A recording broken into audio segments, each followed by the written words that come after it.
이제 신약 성경의 막바지에 이르렀습니다. 이제 오늘부터 요한 1서 그리고 2서, 3서, 유다서, 요한계시록까지 보면은 이제 신약 성경 마무리가 됩니다. 이 마지막에 있는 요한 1, 2, 3서, 유다서, 요한계시록 중에 이 유다서를 제외하고는 이 사도 요한이 그의 생의 마지막에 기록한 단편집 그리고 서신서들이라고 볼 수가 있습니다. 사실 사도 요한이 이 이전에 기록한 요한복음 역시요, 시기적으로 보면은 지금 요한일서를 기록하기 4, 5년 전에 쓴 것이라서 사실 이 요한 1, 2, 3서와 내용과 통일성이 있고 그 강조점이 비슷한 것을 볼 수가 있습니다. 우선은 요한복음 우리가 한참 전에 배우긴 했는데 그 요한복음 말미에 다른 복음서에서 없는 요한복음이 내가 이것을 쓰면 하고 기록 목적을 얘기하고 있는데요. 요한복음 20장 31절에 이렇게 쓰여 있습니다. 오직 이것을 기록함은 너희로 예수께서 하나님의 아들 그리스도이심을 믿게 하려 하며 또 너희로 믿고 그 이름을 힘입어 생명을 얻게 하려 함이니라 라고 말씀하고 있습니다. 그러니까 요한복음은 읽는 자들로 하여금 예수 그리스도가 하나님의 아들이심을 믿고 생명, 곧 영생을 얻게 하기 위해서 기록했다라고 말을 하고 있는 거죠. 한마디로 아직 믿지 않는 자들에게 예수 그리스도를 믿으면 너에게 영생이 있게 된다, 그것을 알려주려고 요한복음을 기록했다라는 것입니다. 그런데 오늘 우리가 볼 이 요한 1서의 기록 목적은 조금 다른데요. 5장 13절 말씀을 제가 읽어드리도록 하겠습니다. 내가 하나님의 아들의 이름을 믿는 너희에게 이것을 쓰는 것은 너희로 하여금 너희에게 영생이 있음을 알게 하려 함이라. 좀 다르죠. 이미 믿음이 있는 사람들에게 너희에게 영생이 있음을 알게 하려고 썼다라고 이렇게 얘기를 하고 있습니다. 그러니까 요한복음은 예수님을 믿어서 영생을 얻게 하기 위해 기록을 했다면 이 요한일서는 이미 영생을 얻어 믿은 자들에게 영생이 너희에게 있다라는 것을 알려주기 위해 썼다라는 거죠. 즉 요한복음은 영생을 얻는 방법을 알려주고 있고요. 요한일서는 영생을 얻었으나 그것을 인지하지 못하고 있는 자들에게 다시 믿음의 재확신을 갖도록 독려하는 내용으로 쓰고 있다라는 것을 볼 수가 있는 것입니다. 어찌 보면 지금 이 시대에 꼭 들려져야 할 말씀이 바로 이 요한 1서가 아닌가 싶습니다. 2장 18절 말씀이에요. 요한이 마지막 때가 왔으니 라고 말을 하면서 하나님을 사랑하지 아니하고 이 세상을 사랑하며 자신을 사랑하는 사람들에게 경각심을 심어주고 있는 말씀이 요한 1서입니다. 우리가 흔히 지금도 이 마지막 때라고 부르고 있는데 이 마지막 때는 사실 이미 2000년 전부터 계속해서 마지막 때라고 그렇게 불려왔고요. 시대가 점점 지나면서 흘러가면서 악해지면 악해졌지 나아지지 않고 있다라는 것이죠. 지금이 그때보다 더 육신의 정욕, 안목의 정욕, 이생의 자랑이 난무하는 시대가 되었고요. 이는 사실 교회 안에도 편만해진 모습이다라고 볼 수가 있습니다. 그래서 요한일서는 사도 요한이 세상 사람들을 대상으로 쓴 것이 아니라 이미 영생을 가지고 있는 자들, 교회에게 쓴 것이기 때문에 교회인 우리가 마땅히 듣고 새겨야 할 말씀임에는 틀림이 없는 것이죠. 그래서 우리가 이 요한일서를 함께 읽고 배움으로써 이 시대를 살아가는 지혜를 온전히 깨닫는 시간이 되었기를 소망합니다. 요한일서는요, 사실 2, 3서와는 다르게 서신이 아닙니다. 우리가 일반 서신 가운데 하나로 보고 있지만 요한 2, 3서는 서신의 형식으로 쓰여져 있으나 이 요한 1서만큼은 에세이, 단편집 형식으로 쓰여져 있는 것을 보게 됩니다. 일단은 각각의 단락들이 동일한 주제로 한 내용으로 이어져 있지 않고요. 그냥 내용을 계속해서 반복함으로써 요한 1서의 주제들을 단락마다 계속해서 강조해 가고 있습니다.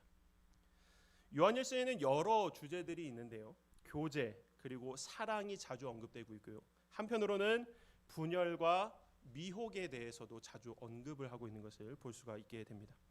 이렇게 볼 때 요한일서는요, 양면적인 성격을 띠고 있다라고 볼 수가 있습니다. 교제를 강조함으로써 교회의 안정을 확립하고요. 그리고 분열과 미혹에 맞서 싸움으로써 신앙을 변증하는 목적으로 이 요한일서가 기록이 된 것입니다. 자, 42페이지 뒤로 좀 넘겨보시면요. 자, 요한일서는 연대적으로 일반 서신서 중에 6번째로 기록된 서신서로 뭐라고 얘기하고 있죠? 추정된다. 확신하고 있는 게 아니에요. 6번째로 쓰여졌을 것이다. 왜 추정하고 있는지는 이따가 기록 연대를 보면서 함께 말씀을 나누도록 하겠습니다. 자, B번이요. 요한일서는 가장 어려운 책 중에 하나이다. 저자와 수신자에 대한 언급이 없고 지역이나 교회에 관련된 자료도 없고 문안 인사도 없다. 왜 그렇다 그랬죠? 이게 서신이 아니라 단편집이기 때문에. 그래서 조금 어려움이 있습니다. 자, 저자로 넘어가셔서요. 요한일서의 저자는 사도 요한입니다. B번에 보시면 이 요한은 세베대의 아들이며 야고보의 형제이며 12제자 중에 한 명이며 자신을 예수께서 사랑하시는 자라고 표현을 했고 예수님은 그를 우레의 아들이라고 불렀습니다. 지금 A, B 이렇게 설명하고 있는 이유가 있습니다. 사실 이 요한일서의 저자는 딱히 알려진 것이 없습니다. 그러니까 저자가 익명이에요. 익명. 그런데 사실 요한 2, 3서도 딱히 사도 요한이 기록했다라고 되어 있지 않고 장로인 내가 누구에게, 부녀자들에게, 가요에게 이렇게 썼기 때문에 사실은 요한 1, 2, 3서만을 봤을 때는 이것이 사도 요한이 쓴 것이 맞나 하는 의문이 들기도 하는 것이죠. 그러나 이 기록된 언어와 문체를 보면 이 요한 1, 2, 3서 모두 동일한 언어와 문체를 쓰고 있고 이게 또 특이하게 뭐와 같을까요? 요한복음과 같은 것이죠. 그래서 이 요한 1, 2, 3서 이 요한의 편지라고 이름이 붙기 전에 이 서신서들은 요한복음을 기록한 사도 요한이 기록한 서신이 맞다라고 얘기를 하는 것입니다. 또한 초대교부인 이제 폴리갑이라는 사람이 자신의 책에 이 요한일서를 인용하면서 이것을 사도 요한이 기록한 것이다라고 밝히고 있고요. 그리고 폴리갑의 제자인 이레니우스도 같은 이야기를 한 것이죠. 그래서 이 초대 교회가 이미 2000년 전에 이 요한 1, 2, 3서는 사도 요한이 쓴 것이다, 기록한 것이다 인정하고 있었다라는 것입니다. 그런데 혹자는요, 이 요한일서의 저자를 예수님의 12제자에 속하지 않은 사도가 아닌 후에 예수님의 제자 중 장로가 된 요한이라는 사람이 썼을 것이다 라고 주장하는 사람도 있습니다. 하지만 앞서 말씀드린 대로 이 언어와 문체가 사도 요한이 쓴 요한복음과 동일하기 때문에 사도 요한이 쓴 것으로 보는 게 맞다라는 것이죠. 자, 기록 연대와 배경을 보시면요. 요한일서의 기록 연대는 주후 90년에서 95년경으로 여기도 추정되는 것입니다. 이렇게 추정하는 이유가요. 당시 90년대의 로마 황제가 누구였냐면 도미티아누스였는데 이 황제가 네로 다음으로 기독교를 엄청나게 박해한 그런 황제였습니다. 보통 이 서신서들을 보면요, 이 네로 황제 대화재 사건 때의 박해 내용을 이제 그 사도 바울의 서신서에 보면 조금 짤막짤막하게 언급하고 있는 것을 보게 되는데 이 역사가들이 생각하기에 만약에 90년도에서 95년도에 이 도미티아누스 황제가 기독교인을 박해했으니까 만약에 그 이전에 쓰였다면 이 박해한 내용을 기록했을 텐데 그러지 않았기 때문에 그 이후에 썼으면 그 박해한 것을 기록했을 텐데 그렇지 않았기 때문에 이 기록 연대로 90년에서 95년으로 보는 것입니다. 그러니까 박해가 95년도에 있었는데 그 내용이 기록되지 않았으니까 그 바로 직전에 쓰여졌다. 그렇게 추정을 하고 있는 것이 이 요한 1서의 시기인 것이죠. 그리고 B번에 보시면 요한 1서는 가장 일반적인 서신서다라고 얘기합니다. 일반 서신이 아니라 일반적인 서신서라는 거죠. 왜 일반적이냐? 어떤 바울 사신처럼 어떤 개인에게나 또는 교회에게 쓰지 않았고요. 또 일반 서신 중에 베드로 전후서처럼 어떤 흩어져 있는 성도들, 일반 성도들을 대상으로 편지를 쓴 것도 아니기 때문입니다. 지금 우리가 이 요한일서가 어렵다라고 얘기하는 것이 수신자가 없기 때문인데요. 이 수신자가 없는 일반 서신, 그러니까 모든 그리스도인들을 대상으로 하고 있는 서신이라는 것이죠. 그런데요, 이 요한일서를 읽어가다 보면은 마치 수신자를 가리키는 듯한 구절들이 있는 것이죠. 형제들에게, 그리고 사랑하는 자들아, 이렇게 누군가에게 마치 쓰는 것처럼 하는데, 이 형제들, 사랑하는 자들이 다 누구라는 거죠? 모든 그리스도인들을 대상으로 하고 얘기하고 있다라는 것입니다. 그래서 수신자도 없기 때문에, 누군가 특정하게 받는 사람이 없기 때문에 모두에게, 모든 그리스도에게 일반적으로 읽힐 수 있는 서신. 그러니까 앞에 우리가 배웠던 서신서들은 특정 수신자들이 있어서 그들을 기준으로 해서 서신서를 썼잖아요. 근데 이 요한일서는 모든 그리스도인들이 똑같이 읽을 수 있는 그런 일반적인 서신이다. 그래서 일반적인 서신이라고 얘기를 하는 겁니다. 자, 특징으로 넘어가겠습니다. 요한복음 13장에서 17장에 다락방 강론의 내용이 많이 나온다. 요한복음 13장부터 17장의 내용은 뭐냐면요, 예수님이 최후의 만찬을 가지시는 그 날에 기록된 내용들입니다. 그러니까 예수님이 제자들과 함께 식사를 하시기 위해서 장소를 구하고 제자들의 발을 씻기시고 그렇게 식사를 하시고 잡히시기 바로 직전까지의 내용이 13장부터 17장까지의 내용이라는 거죠.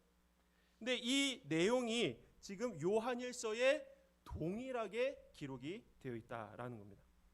계명에 대한 구절들, 그리고 형제를 내 몸과 같이 사랑해라, 그리고 새 계명을 너에게 주노니 서로 사랑하라, 그 세상, 너희가 나를 믿고 따르면 세상으로부터 미움을 받을 것이다, 하지만 너희가 나를 따르면 세상을 이길 것이다, 그리고 성령의 내가 너희에게 보혜사를 보내리니 그가 너희를 가르칠 것이다. 이러한 내용들이 요한복음뿐만 아니라 요한일서에도 동일하게 나타나고 있다라는 것이죠. 이러한 증거도 사실은 요한이 저자라는 것을 밝혀주고 있는 것입니다. 자, 두 번째 특징은요, 빛과 어둠, 사랑과 미움, 진리와 거짓, 그리스도와 적그리스도, 하나님 사랑과 세상 사랑, 의와 죄, 생명과 사망 등의 이러한 반대 개념들을 계속해서 대조시키고 있습니다. 자, 넘어가서 개관을 함께 보도록 하겠습니다. 개관이 크게 세 단락으로 나뉘어볼 수가 있는데요. 1장부터 3장 10절까지는 교제의 기초에 대해서 얘기를 하고 있습니다. 이 단락의 초점은 하나님은 빛이시다라는 거예요.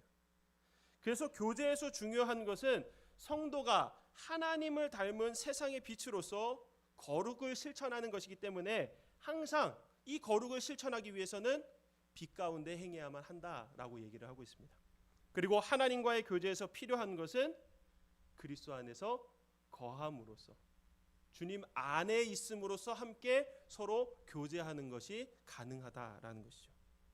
그 다음 3장 11절부터 5장 3절까지는요, 교제의 방법에 대해서 얘기를 해줍니다. 사랑이신 하나님께서 우리에게 그 사랑을 어떤 모습으로 보여주셨느냐? 희생의 모습으로 보여주셨다라는 거죠. 그렇기 때문에 주를 닮아야 하는 우리 역시 서로 교제할 때에는 말과 혀로 하는 것이 아니라 행함과 진실함으로 해야 한다라고 그렇게 얘기를 해주고 있습니다. 그리고 마지막 단락에서는요, 교제의 증거에 대해서 말해주고 있는데요, 하나님과의 교제의 증거는 우리 안에 있는 영생이라는 것이죠. 자, 영생이 있는데 하나님께서 교제하는 우리에게 그 영생을 주신다라는 거예요. 그래서 우리는 우리 안에 영생이 있음을 깨달아야 하고, 이때 우리에게 필요한 것은 믿음의 확신과 담대함이라는 것입니다. 자, 이것이 전체적인 개관인데요, 서론부터 함께 말씀을 보도록 하겠습니다. 요한은 하나님과의 교제는 삶의 기쁨을 충만하게 한다라고 말하고 있습니다. 우리 1장 1절부터 4절 말씀을 함께 읽도록 하겠습니다. 태초부터 있는 생명의 말씀에 관하여는 우리가 들은 바요, 눈으로 본 바요, 자세히 보고 우리의 손으로 만진 바라. 이 생명이 나타나신 바 된지라. 이 영원한 생명을 우리가 보았고 증언하고 전하노니 이는 아버지와 함께 계시다가 우리에게 나타내신 바 된 이시니라.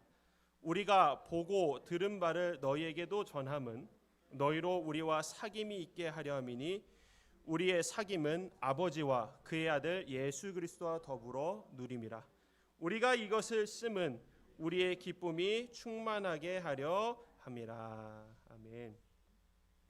지금 사도 요한이 이 요한일서를 쓰는데요, 60년 전의 일을 회상하고 있어요. 지금 90살 가까이 된 이 사도 요한이 젊은 시절에 주님과 함께했던 그때를 회상하면서 그때 일을 아주 생생하게 마치 어제 일처럼 얘기를 하고 있는 것이죠.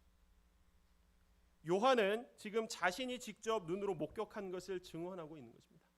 생명의 말씀에 관하여는 우리가 들은 바요, 눈으로 본 바요, 손으로 만진 바라. 그때 일이 얼마나 생생했으면 60년이 지난 후에도 이것을 그때 겪었던 그 마음으로 전할 수가 있었을까요? 주님과 함께하는 것이, 주님과 사귐이, 그 교제가 가장 기쁨이었기 때문입니다.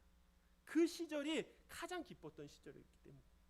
여러분들도 과거에 정말 기뻤던 그 순간들 다들 기억하고 계시죠? 마치 어제 일처럼.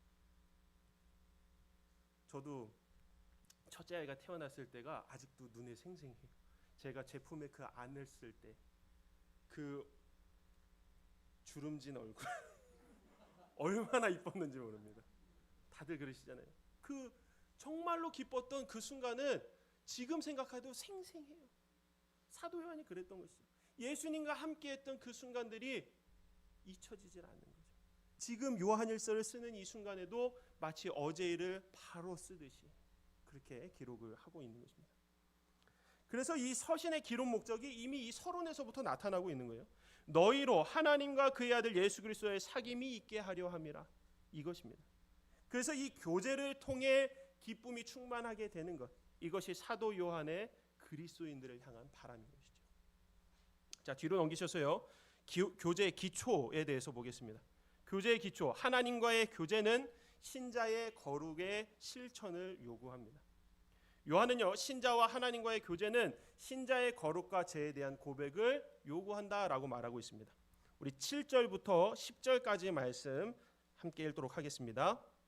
그가 빛 가운데 계신 것 같이 우리도 빛 가운데 행하면 우리가 서로 사귐이 있고 그 아들 예수의 피가 우리를 모든 죄에서 깨끗하게 하실 것이요, 만일 우리가 죄가 없다고 말하면 스스로 속이고 또 진리가 우리 속에 있지 아니할 것이요, 만일 우리가 우리 죄를 자백하면 그는 미쁘시고 의로우사 우리 죄를 사하시며 우리를 모든 불의에서 깨끗하게 하실 것이요, 만일 우리가 범죄하지 아니하였다 하면 하나님을 거짓말하는 이로 만드는 것이니 또한 그의 말씀이 우리 속에 있지 아니하니라.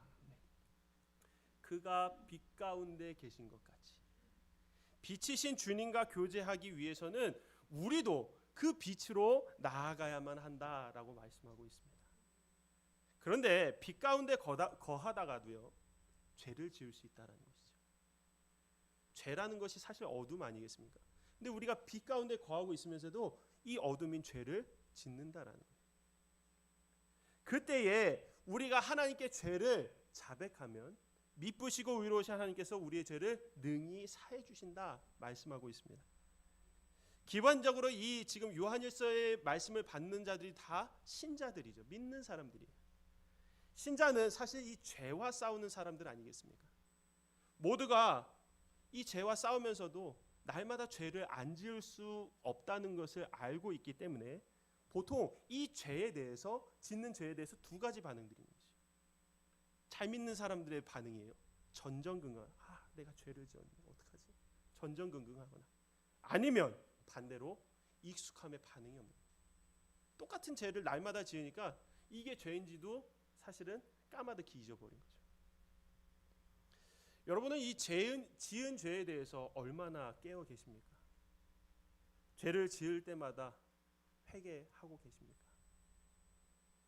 우리가 죄를 지을 때마다 전전긍긍을 하지 않더라도요, 익숙하여 반응하지 못하는 지경까지는 나아가서는 안 될 것입니다. 하나님께서는요, 죄를 자백하기만 하면 무조건 용서해 주신다 말씀하고 있습니다. 여기서 자백은요, 내가 죄를 지었다는 것에 동의한다라는 것입니다. 하나님, 제가 죄 지은 거 맞습니다. 2장 1절 후반절에 보면요, 만일 누가 죄를 범하여도 아버지 앞에서 우리에게 대언자가 있으니 곧 의로우신 예수 그리스도라.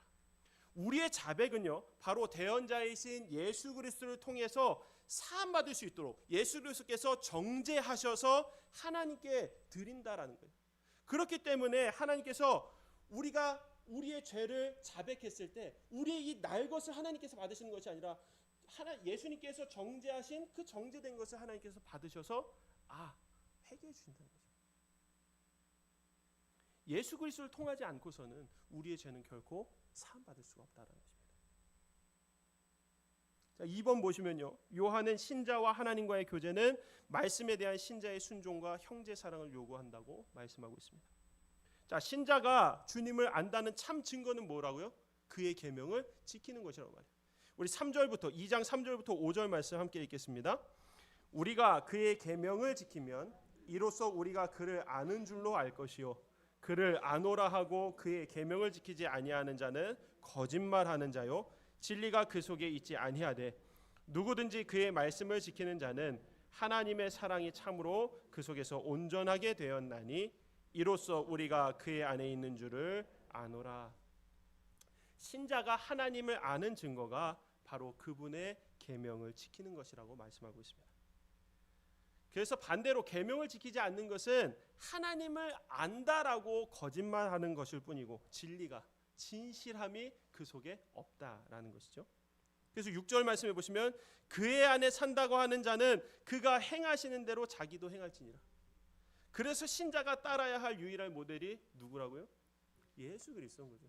모든 신자는 예수 그리스도를 닮아 살아가야만 한다라는 것입니다. 주님 안에서 산다고 하는 자는 반드시 예수 그리스도를 본받아서 예수 그리스도께서 행하시는 대로 똑같이 행하여 살아가야 한다라고 말씀하고 있는 것이죠. 10번이요. 신자가 실천해야 할 새 계명은 형제를 사랑하는 것이다. 요한복음 13장 34절에서요. 주님의 말씀을 사도 요한이 이렇게 기록하고 있습니다. 새 계명을 너희에게 주노니 서로 사랑하라. 그리고 본문 8절부터 11절 말씀 제가 읽어드립니다. 다시 내가 너희에게 새 계명을 쓰노니 그에게와 너희에게도 참된 것이라. 이는 어둠이 지나가고 참빛이 벌써 비침이니라. 빛 가운데 있다 하면서 그 형제를 미워하는 자는 지금까지 어둠에 있는 자요 그의 형제를 사랑하는 자는 빛 가운데 거하여 자기 속에 거리낌이 없으나 그의 형제를 미워하는 자는 어둠에 있고 또 어둠에 행하며 갈 곳을 알지 못하나니 이는 그 어둠이 그의 눈을 멀게 하였습니다. 요한은 주님의 가르침을 그대로 얘기하면서 빛 가운데 행하는 자가 형제를 사랑하는 그 모습에 대해 좀 더 부연 설명을 해주고 있는 거죠. 빛 가운데 있으면 형제를 사랑하는 것이고 반대로 형제를 사랑하지 않으면 어둠 가운데 있는 것이다 라고 얘기를 하고 있습니다. 이것이 하나님의 계명이기 때문에 형제를 사랑하지 않고서는 하나님의 계명을 안 지키는 것과 같다라고 얘기를 하고 있는 것이죠. 3번이요. 요한은 신자와 하나님과의 교제는 신자의 세상을 사랑하는 것에 대한 지속적인 저항을 필요로 한다라고 말하고 있습니다. 우리 15절부터 17절까지 말씀 함께 읽도록 하겠습니다. 이 세상이나 세상에 있는 것들을 사랑하지 말라. 누구든지 세상을 사랑하면 아버지의 사랑이 그 안에 있지 아니하니 이는 세상에 있는 모든 것이 육신의 정욕과 안목의 정욕과 이생의 자랑이니 다 아버지께로부터 온 것이 아니요 세상으로부터 온 것이라.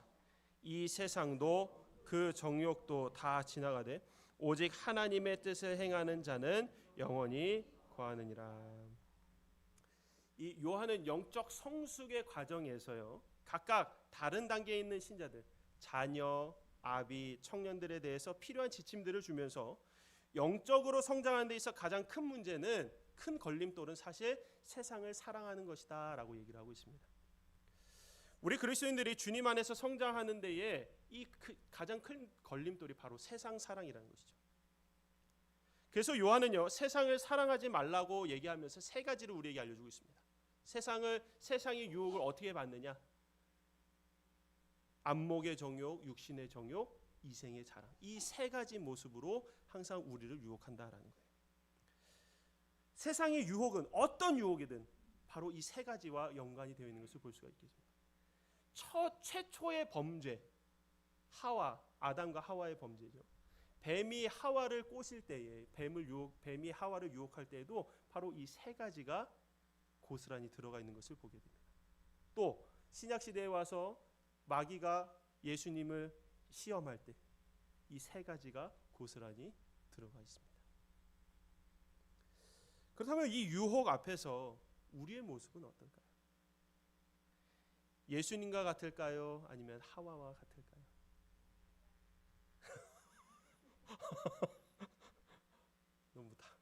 너무 거침없이 얘기를 하셔서 깜짝 놀랐습니다. 맞습니다. 세 가지 전부는 아니라 할지라도 각각에 있어서 아마 예수님보다는 하와와 같은 모습이 더 많을 것입니다. 그러나 우리가 오늘 말씀처럼 이 철저한 빛 가운데 거한다면 어둠이 우리 속에 아무리 침투하려 해도 할 수가 없다라는 것이죠. 빛이신 예수님께서 장막이 되어 주셔서 그 어떠한 어둠도 뚫지 못하게 해주신다라는 것입니다. 자, 4번 보겠습니다. 요한은 하나님과 교제하는 신자에게는 적그리스도에게 미혹되지 않기 위하여 성령의 기름 부음, 말씀을 통해 확증된 분별력이 요구된다라고 말씀하고 있습니다.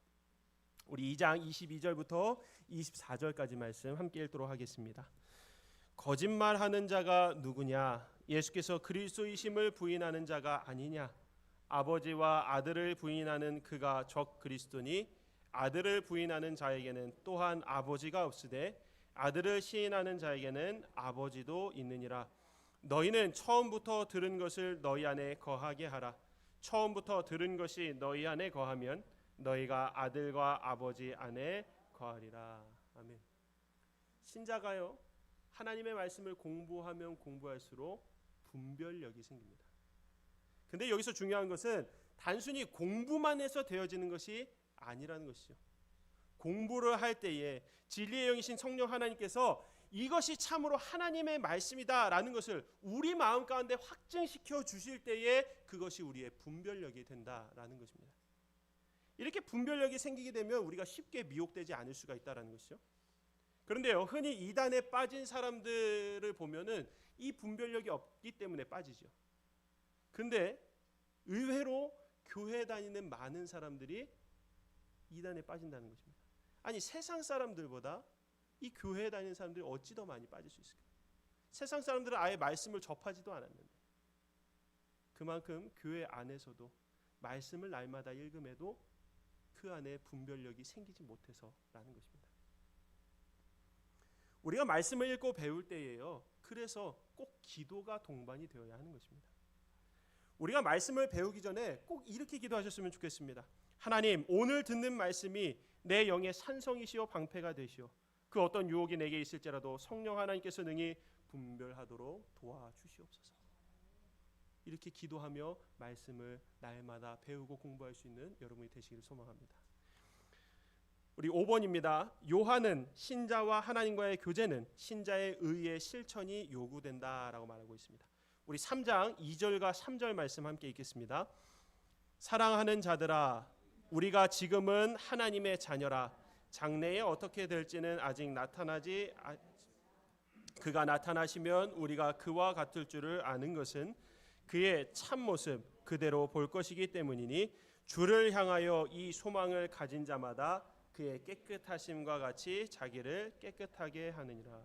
자, 그래서요, 이번에 하나님은 의로우시며 크신 사랑으로 우리를 사랑하시며 하나님의 자녀는 주를 만나볼 소망을 갖고 자신을 깨끗이 한다라고 말하는 것이고요. 그 B번에요. 요한은 하나님의 자녀는 고의적인 죄를 지속해서 짓지 않는다고 얘기를 하고 있습니다. 2장 29절에 보시면요, 의를 행하는 자마다 하나님께로부터 난 자다라고 말하고 있는데요, 그러한 하나님의 자녀는 고의적으로 죄를 계속해서 짓지 않는다라는 거예요. 여러분, 하나님의 자녀이시죠? 우리가 짓는 죄는 고의적으로 짓는 죄가 아니라는 거죠. 아멘이십니까? 이 말은 다르게 생각해 보면요, 고의로는 아니지만 우리가 부지 중에 어쩔 수 없이 그렇게 죄를 지을 때가 있다는 거죠. 우리 표를 보시면요, 지금 3장 4절부터 10절 말씀 가운데 4절부터 7절까지는 죄를 짓는 자마다 죄의 본성은 불법이다. 그래서 그리스도가 오신 목적은 뭐냐? 그가 우리의 죄를 없애려고 나타나셨는데 논리적인 결론은 그 안에 거하는 자마다 범죄하지 아니하게 된다. 근데 이 부분이 중요해요. 3장 9절 말씀인데요. 9절 말씀 함께 같이 읽어볼까요? 하나님께로부터 난 자마다 죄를 짓지 아니하나니 이는 하나님의 씨가 그 속에 거함이요 그도 범죄하지 못하는 것은 하나님께로부터 났습니다. 여러분, 이 말씀 그대로 받아들이실 수 있겠습니까? 하나님께로부터 난 자마다 죄를 짓지 아니하나니. 여러분, 하나님께로부터 나셨죠? 그럼 죄를 안 지으시겠네요. 이 말씀을 어떻게 생각하시나요? 쉽지 않습니다. 사실 신자는요, 주를 믿어서 신분이 변화된 사람들이. 우리의 전의 신분은 뭐였죠? 죄인이. 지금의 신분은 뭡니까? 의인이죠. 그리고 지금 읽은 이 구절의 말씀대로라면 하나님께로부터 났으니 중생하였으니 죄를 짓지 않아야만 하는 것이죠. 우리가 이 구절을 이렇게 생각해 보면 좋을 것 같습니다. 이전에는 우리가 빛 가운데 있기 전에 어둠 가운데 있을 때에는 하는 모든 것이 사실 죄였지만 빛 가운데로 들어온 지금은 하는 모든 것 중에 죄가 아닌 것도 있게 됐다는 것입니다. 사실 이 변화가요, 정말로 큰 변화입니다. 한마디로 지금의 우리의 상태는요, 죄를 지을 수도 있지만 안 지을 수도 있는 상태라는 것이죠. 이전의 상태는 어땠어요? 죄를 지을 수밖에 없는 상태였어요. 그러나 지금은 죄를 안 지을 수도 있는 상태가 된 것입니다. 이 변화는 정말 엄청난 큰 변화입니다.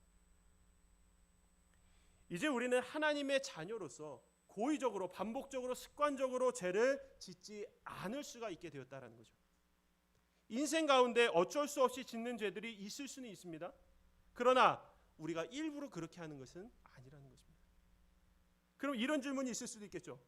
그럼 내가 짓는 죄가 고의적인지 아닌지 어떻게 합니까? 짓는 죄에 대한 회개가 날마다 있는가 있지 않는가, 그것으로 알 수가 있는 것이죠. 죄를 지음에도 회개가 없는 삶을 사는 것은 결국 그 죄 지음에 고의성이 있다라고 판단해 볼 수가 있다는 것입니다. 사실 이것은 하나님과 우리 자기 자신만이 아는 것이죠. 그러니 스스로 나는 하나님의 자녀로서 회개의 삶을 살고 있는가, 날마다 기도로서 하나님께 묻는 시간을 많이 가지시는 여러분 모두가 되시기를 소망합니다. 우리 B번 보겠습니다. 교제의 방법인데요, 하나님과의 교제는 신자의 형제에 대한 희생적인 사랑을 요구하고 있습니다. 자, 요한은 신자와 하나님과의 교제는 신자의 형제에 대한 사랑의 실천을 요구한다고 말하고 있는데요. 자, 신자는 무엇으로 서로 사랑해야 할까요? 행함과 진실함으로. 자, 우리 3장 18절 말씀 함께 읽겠습니다. 자녀들아, 우리가 말과 혀로만 사랑하지 말고 행함과 진실함으로 하자. 형제의 사랑함은요, 사실 말로만 되는 것은 아니죠. 그러나 말로도 할 수 있긴 하죠. 하지만 거기에는 한계가 있다는 것입니다. 모든 일을 사실 말로만 때우려는 사람이 있어요. 주변에 그런 분 한 분씩 계시잖아요. 그런 사람 보면 어떻죠? 처음에는 그러려니 해요. 그러나 그 말로만 하는 것이 계속 진행될수록 사실 좀 얄밉잖아요. 그러나 반대로 모든 일에 이 말과 함께 행동도 같이 하는 사람들을 보면 참 진실되다라고 생각을 하게 됩니다. 형제를 사랑하는 것도 마찬가지라는 거예요. 형제를 사랑한다 하면서 말뿐이라면 그것이 어떻게 진정한 사랑이라고 말할 수가 있겠습니까? 사랑의 본을 보여주신 예수님께서도요, 말로만 사랑하지 않으셨습니다. 예수님이 제자들에게 내가 곧 죽는다 말씀하셨잖아요. 3번이나 말씀하셨단 말이에요. 그렇게 말씀하시다가도 결국 마지막에 십자가를 지지 않으셨다면 그 사랑이 어떻게 완성이 될 수가 있었겠습니까? 주님은 하신 모든 말씀을 다 행동으로 옮기셨고 그러한 삶을 사실 신자인 우리에게도 살기를 바라고 계신다라는 것이죠. 그래서 계명을 주셨을 때요, 형제를 어떻게 사랑하라 그랬어요? 너 자신과 같이 사랑하라. 너가 너 자신을 사랑하듯 형제도 그렇게 사랑하라, 이렇게 가르쳐 주셨잖아요. 우리가 자신을 사랑하니까 가끔 가다가 나에게 주는 선물이라는 것, 옛날에는 그런 말이 없었는데, 그렇죠? 내 자신에게 주는 선물이야 하면서 내 자신에게 막 돈을 쓰잖아요. 그래서 내가 오늘은 배가 고픈데 내 자신에게 선물을 줘야 되겠다 그러면서 막 5만 원, 10만 원 아주 삐까뻔쩍한 뷔페에 가가지고 맛있는 거 막 양고기 먹고 그렇죠? 근데 사랑하는 형제를 위해서는 내가 너를 참 사랑한다 하면서 5천 원짜리, 1만 원짜리 식사를 사주면서도 아까워한다면 그게 어찌 사랑이라고 말할 수가 있겠습니까? 형제를 사랑함에 있어서 이 행함이 없는 것은 17절 말씀에서처럼 하나님의 사랑이 그 속에 없는 것이라고 말하고 있습니다. 자, B번을 보시면요, 신자들은 하나님 앞에서 마음을 굳세게 하고 담대해야 하며 주 안에 거해야 한다라고 말하고 있습니다. 우리 3장 21절부터 24절 말씀 함께 읽겠습니다. 사랑하는 자들아, 만일 우리 마음이 우리를 책망할 것이 없으면 하나님 앞에서 담대함을 얻고 무엇이든지 구하는 바를 그에게서 받나니 이는 우리가 그의 생명을 지키고 그 앞에서 기뻐하시는 것을 행함이라. 그의 계명은 이것이니 곧 그 아들 예수 그리스도의 이름을 믿고 그가 우리에게 주신 계명대로 서로 사랑할 것이니라. 그의 계명을 지키는 자는 주 안에 거하고 주는 그의 안에 거하시나니 우리에게 주신 성령으로 말미암아 그가 우리 안에 거하시는 줄을 우리가 아느니라. 아멘. 행함과 진실함으로 형제를 사랑하는 것이 곧 우리가 그리스도를 믿는 표가 된다라고 말하고 있습니다. 사실 우리가 형제를 사랑함은 누구에게 보이기 위한 것도 아니고 나 자신을 드러내기 위함도 아니지요. 진실함으로 사랑하는 것은 대가를 바라지 않는 사랑입니다. 그래서 모든 사랑을 행함에 우리가 기쁨이 넘칠 수밖에 없고요, 사랑함에 차별 없이 담대히 할 수가 있는 것입니다. 사랑함에도 용기가 필요하다라는 말이 있죠. 특히나 이제 좋아하는 사람을 사랑할 때는 참 큰 용기가 필요합니다. 형제 사랑함에 있어서요, 우리가 무엇으로 사랑을 줄 수 있을까 고민이 될 때에 내가 가진 무엇이 없더라도 베드로가 성전 미문에서 안진뱅이에게 말한 것처럼 내가 가진 것은 없으니 내게 있는 것을 너에게 주겠다. 바로 주님, 그분의 마음으로 행동하는 것이 누구에게나 충분한 사랑이 될 수 있으리라 믿습니다. 지난주인가요? 우리 학생들을 가르칠 때에 학생들이 그런 얘기를 하더라고요. 벌써 그 나이에 그런 마음을 갖게 됐다는 것이 너무나 기특했던 거죠. 줄 때에 더 기쁘다라는 얘기를 하는 거예요. 보통 그 나이 때면은 받을 때 더 기쁘지 않겠습니까? 근데 그 아이들이 줄 때에 더 기쁘더라고요 라는 얘기를 했습니다. 여러분들은 언제 더 기쁘십니까? 형제를 사랑할 때 받을 때도 기쁘지만 둘 다 기쁘죠. 둘 다 기쁜데 받을 때 이만큼 기쁘다면은 줄 때는 이따만큼 기쁠 줄로 믿습니다. 네, 하나님 안에서 진정한 사랑을 베풀매 있어서 하나님께서 주시는 기쁨이 어디서 오는가? 우리가 삶을 살아갈 때에 하나님의 말씀을 실천함으로써 그 하나님께서 주시는 기쁨을 누리며 사시는 저와 여러분이 되기를 간절히 소망합니다. 우리 이 시간 함께 나눈 말씀 생각하시면서 이렇게 기도하시면 좋겠습니다. 하나님, 우리의 삶에서 먼저 하나님과의 깊은 교제를 나눔으로써 주의 계명인 형제와의 사랑의 교제 역시 행함과 진실함과 기쁨으로 할 수 있는 저희들 모두가 되게 하여 주옵소서. 우리 함께 통성으로 기도합니다.